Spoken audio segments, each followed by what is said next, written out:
Listen carefully because once you hear this, it will start rewiring how you see power. On a cold Alabama morning in 1852, 7 women walked through a gate they would never walk back out of. And the man waiting for them had been planning their arrival for 15 years. This is not a ghost story. This is a blueprint. History doesn't warn you when it's about to show you how control really works. It hides the lesson inside paperwork, marriages, laws, and silence. And the man at the center of this silence, Elijah Thornhill, didn't rage, didn't boast, didn't rush. He waited. That's what makes him dangerous. That's what makes this story uncomfortable. Because the systems he used are still with us. To the public, Elijah was a tragic figure. A widower, a broken man. His wife and daughters burned alive while he survived. Everyone in Montgomery remembered the fire, remembered his grief, remembered how he vanished from society. But no one asked the most important question. What does a man become when grief is given time, money, and absolute social permission? For 15 years, Thornhill lived alone on land so quiet you could hear your own pulse. No workers, no visitors, no friends. While others assumed he was decaying, he was designing, studying bloodlines, recording debts, mapping influence, learning which families really ran the county and which sins they shared without ever speaking them aloud. Power doesn't always announce itself with violence. Sometimes it studies quietly while the world looks away. By the time he reappeared in 1852, Elijah didn't look like a threat. That was the point. Stooped shoulders, worn coat, a man society had written off as finished. And that's when the system opened its doors to him, because the system rewards men who don't challenge it, even when they plan to exploit it. At the auction, no one questioned why he bought 7 women at once. No one questioned the price. No one questioned why, 3 months later, he married one of them legally, publicly, sanctified by the same institutions that claimed moral authority. This is where you need to lean in, because the story isn't about what Elijah did. It's about what the structure allowed. The women didn't disappear all at once. They vanished gradually, quietly, as if erased by procedure. And each disappearance taught the same lesson this world has always taught powerful men. If you control the record, you control reality. What follows isn't just a descent into one man's obsession. It's a guided tour through the machinery of sanctioned cruelty, where law becomes camouflage, marriage becomes leverage, and silence becomes weaponized. And once you see that, you'll never unsee it. Here is the part they never teach you, because it exposes how control is built long before the first act is committed. Elijah Thornhill didn't become dangerous when he bought those women. He became dangerous the moment he understood how systems remember, and how easily they forget. While Montgomery continued its routines, while fires became anecdotes and grief turned into gossip, Elijah turned memory into architecture. Inside his isolated estate, time did not pass normally. Days were not measured in sun and sleep, but in patterns. Names copied again and again. Dates underlined until paper thinned. He learned which families owned which bloodlines, which marriages were financial treaties, which men signed ledgers they never read. This was not revenge in the hot sense. This was cold comprehension. In the Southern hierarchy of 1852, ownership didn't end with land. It extended to bodies, narratives, and moral absolution. Elijah didn't create that structure, he studied it until he understood its seams. And once a man understands the seams, he can pull without tearing the fabric where others would notice. That is the first hidden mechanism you must understand. Power favors the methodical, not the emotional. The auction wasn't about acquiring labor. Elijah had no interest in farming. His fields remained deliberately unworked. He purchased 7 women because 7 left no witnesses that could be dismissed individually. Together, they formed a closed system: one household, one authority, one male record keeper. Nothing existed on that property except what Elijah acknowledged. Each woman arrived already stripped of her legal identity. That wasn't his doing, that was the law's gift to him. He merely accepted it. And when you study true institutional domination, you notice something chilling. The most effective controllers rarely invent cruelty. They rent it from the system. 3 months later, he chose one not because of affection, but because marriage itself is an eraser. The moment he married her, she ceased to exist in the records as property and reemerged only as extension. Wife, shadow, proof of his supposed rehabilitation.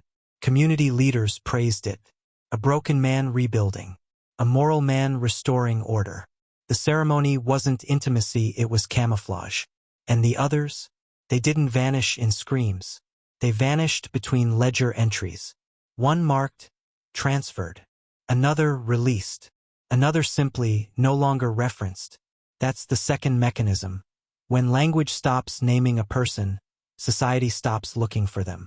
Local authorities received letters. 43 of them. But systems don't respond to volume, they respond to threat. And Elijah never threatened anything visible. Understand this clearly. Disappearance doesn't require force when it has paperwork. This isn't a relic of the past. It's a lesson in how institutions protect those who speak their language fluently. And Elijah spoke it better than anyone suspected. By the time anyone realized something was wrong, the records were already clean. And the silence, legally speaking, was perfect. And this is where the descent truly begins. Now you need to confront the part that makes men uncomfortable, the part where responsibility dissolves into obedience. Because Elijah did not operate alone in the way movies teach you to expect. He required no accomplices, no secret cult, no whispered oaths. He relied on something far more reliable. Distributed compliance. Each person only did their job. Each institution only followed protocol. And together, they became an engine that erased human beings without ever touching them. This is how power survives scrutiny. The courthouse clerk who accepted altered records wasn't corrupt in his own mind, he was efficient. The local minister who blessed the marriage wasn't cruel, he was restoring order. The neighbors who noticed fewer figures in the windows didn't ask questions because asking would require time. And time is the first thing comfort guards. Elijah understood something most men never articulate. If authority looks mournful enough, it stops being questioned. He wore grief like armor. The burned widower. The ruined father. In a society obsessed with moral narratives, his suffering became a credential. It allowed him access while disarming suspicion. And behind closed shutters, behind a gate no one passed uninvited, he structured a reality where his word became gravity. The women were not controlled through constant violence. That would have drawn attention. They were controlled through isolation, inconsistency, and the removal of reference points. No calendar. No stable routine. No outside names spoken aloud. When perception erodes, dependency forms. This is the third mechanism, and recognize it well. Confusion creates compliance faster than chains. Each woman experienced a slightly different version of reality. Different privileges. Different punishments. Different whispers of hope. That fracture prevented unity. The system never needed guards when mistrust performed the task more efficiently. And the marriage? That was the keystone. Once Elijah had a wife, the property transformed socially. A household instead of a holding. Domestic rather than transactional. Community eyes softened. Visits became unnecessary. After all, no one intrudes on a grieving man who remarries quietly. You must understand this. Legitimacy is the most powerful weapon control has ever invented. The wife became both witness and proof. Bound by law, religion, and survival into silence. She didn't need to be threatened constantly. The structure itself did the threatening for him. If she spoke, she destabilized her only remaining identity. Wife, respectable, protected. And the others disappeared not because they ran but because the system had already run ahead of them. This is where the myth collapses. There was no singular crime moment. No midnight massacre. Just a gradual narrowing of existence until presence evaporated. That's why the letters went unanswered. Each one competed against official reality. And official reality had stamps. When the federal inspector would later arrive, what shocked him wasn't evidence of brutality, it was the absence of disorder. Everything appeared aligned, counted for, balanced. And when systems look clean, men stop digging. The darkness here isn't Elijah Thornhill. It's how little he had to do once the machinery was in motion. and you are farther down the tunnel now where the light from the entrance no longer reaches. This is the point of no return, the moment where truth stops feeling like information and starts feeling like recognition. Because by now, you've probably noticed something disturbing. Nothing Elijah did required brilliance. It required patience, literacy, and the willingness to let systems do violence on his behalf. That's the revelation most men resist. Evil survives not because it's powerful but because it's normalized. When the federal inspector finally arrived in September of 1853, he expected disorder. Trauma leaves messes. Crimes leave cracks. Instead, Thornhill's estate greeted him with unbearable calm. Books precisely kept. Expenses aligned. A household ledger written in the language of order. This is where psychological control reveals its most dangerous adaptation. It learns how to look virtuous. The inspector noted something chilling in his private report: not bruises, not chains, not screams, but sequence. Everything followed a timetable. Purchases, absences, marital filings, adjustments. The women didn't vanish randomly. They disappeared after specific thresholds, after usefulness, after resistance, after emotional fatigue. Each loss occurred once the system no longer needed them to exist. And here is the truth buried beneath the horror. Elijah believed he was restoring balance. In his journals, he didn't write like a monster. He wrote like an accountant of justice. He categorized loss the same way the plantation families categorized people. Transactional, abstracted. He didn't see cruelty, he saw correction. In his mind, he wasn't breaking the rules. He was applying them more honestly than society wished to admit. That's when you realize the most frightening possibility: the system didn't fail here. It functioned perfectly. Now listen to me very carefully, because this is not just storytelling. This is a ritual of awareness. If you're still with me, if you feel something tightening in your chest, that's your instinct recognizing structure, not narrative. To mark this moment, to lock in the shift that's happening right now, I want you to do something deliberate. In the comments, write these words twice. I see the pattern. I see the pattern. Not as a joke. Not for engagement alone. But as declaration. Because once a man names the pattern, it loses its invisibility. This is the midpoint for a reason. From here forward, the story stops being about what happened on Thornhill's land and becomes about how often history quietly repeats it. Every vanished woman was a proof of concept. Proof that silence could be manufactured. Proof that legitimacy could be worn. Proof that morality could be outsourced to institutions that speak in numbers instead of blood. Elijah didn't hide from the world. He hid inside it. And now that you've seen that, the rest of this descent won't be comfortable. Because comfort is how the machine keeps running. Once a system proves it can erase lives without consequence, it doesn't stop, it refines. After the inspector left Thornhill's estate, nothing immediately happened. No arrests. No public scandal. No alarms. And this delay is not a failure of justice, it's a demonstration of how deep institutional hesitation runs when evidence threatens credibility itself. The inspector sent his report north. Not as an accusation, but as a question. And when questions reach bureaucracies built on precedent, they die quietly. He had patterns. He had inconsistencies. What he didn't have was permission.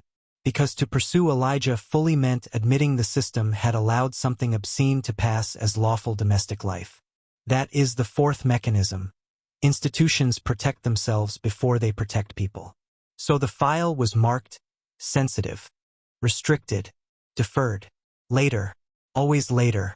And in the meantime, Elijah continued operating within a reality that had already validated him. What's important here is not what happened next, but what didn't. No follow-up inspection. No interviews with neighbors. No search of the grounds.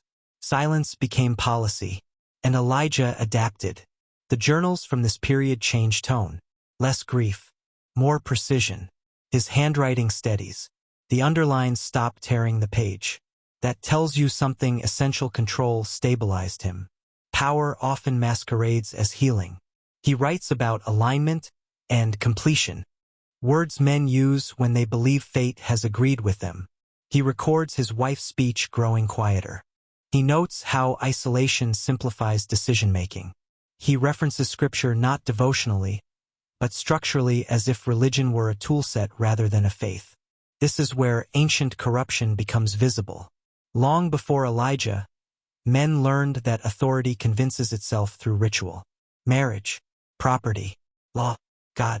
Once these are stacked, brutality becomes sacred work. Here is what should chill you. The system didn't correct Elijah. It taught him confidence. By the time the last woman vanished from his records, there was no urgency driving him. No secrecy. He believed himself finished, balanced, debt settled. And that belief, that sense of moral bookkeeping, is how men justify atrocities without ever raising their voices. But history has a flaw it can't forgive. It leaves traces.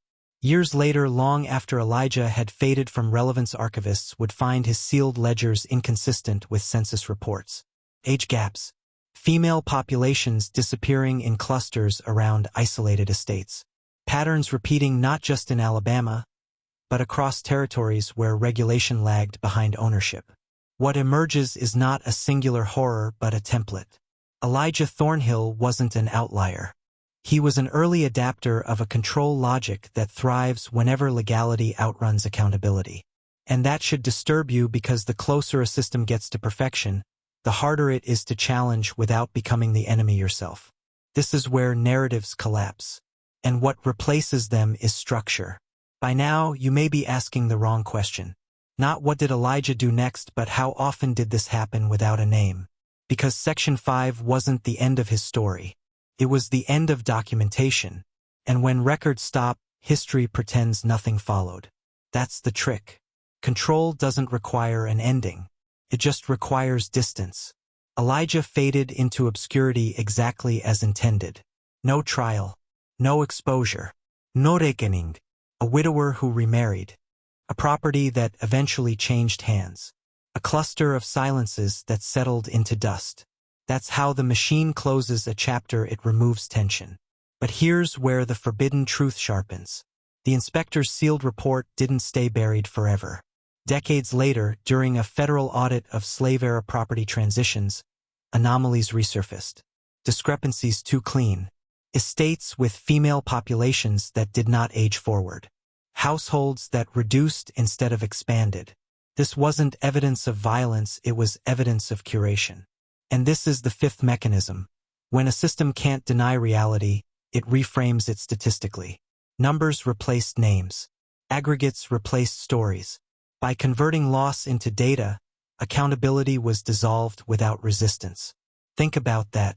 No one needed to say the women were dead. They simply stopped being counted. This is ancient corruption's most advanced evolution. It doesn't suppress truth directly, it changes the unit of measurement. And once humanity leaves the ledger, morality follows. Men like Elijah learned this because societies taught it. Not intentionally but structurally. You reward silence. You incentivize order. You punish disruption. Over time, predators stop looking monstrous. They start looking compliant. This is why this story isn't safe. Because it shows you that domination is not maintained by cruelty alone but by reward loops. The calmer the surface, the deeper the violence can sink. Elijah's legacy isn't the women. It's the method. A method that reappears wherever oversight is distant, record-keeping is centralized, and moral legitimacy is outsourced to protocol. Wherever obedience replaces conscience. And now I need you to reflect not emotionally, but strategically. Ask yourself how many modern systems operate the same way. Where failure isn't punished because it's invisible. Where outcomes matter less than coherence. Where those in power are not wicked but efficient. This descent isn't about slavery alone. Slavery was just the laboratory. What followed inherited its logic and shed its chains. That's why this knowledge feels dangerous.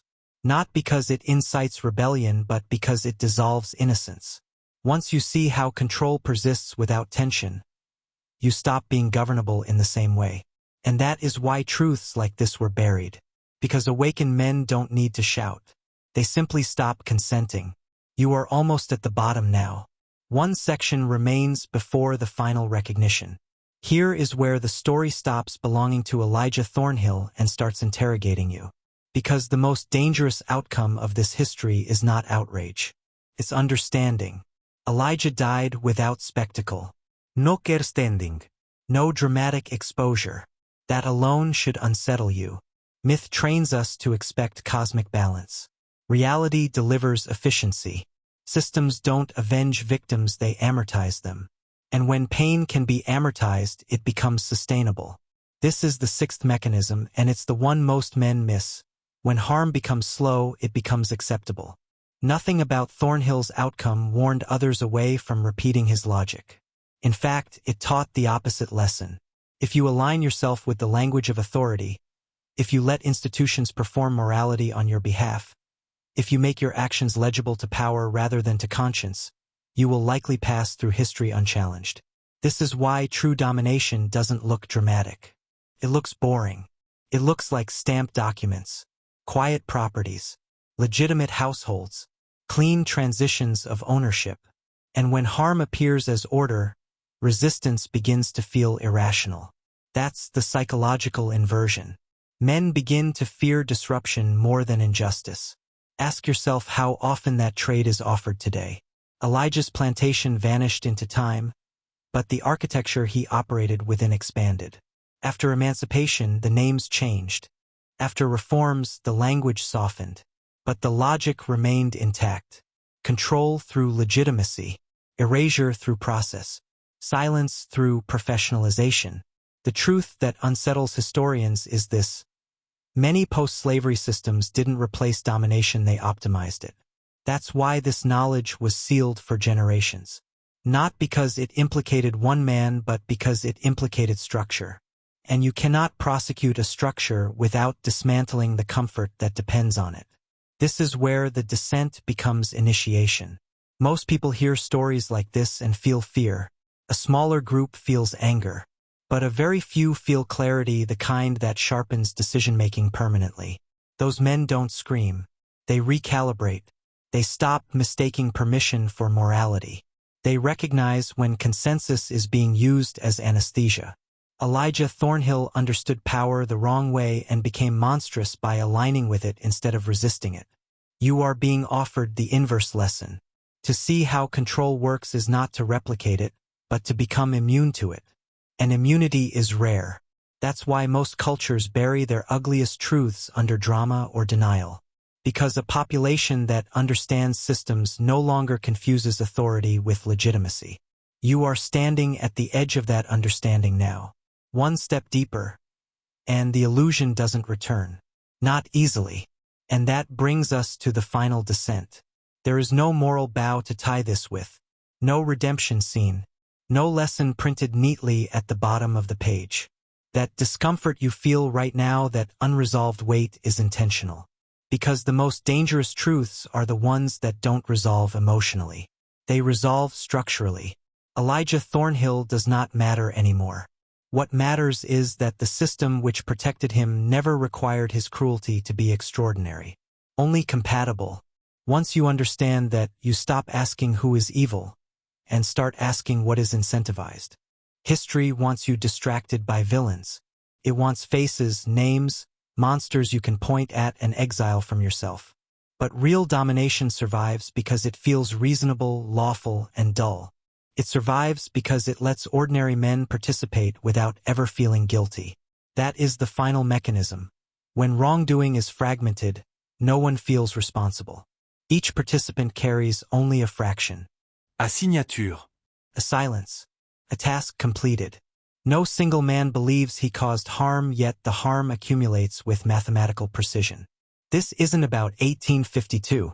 It's about recognizing when you are being trained to comply through comfort, when outrage is redirected toward symbols instead of structure, and when morality is outsourced to process. This is why ancient corruption persists across empires, industries, and eras. The aesthetics change.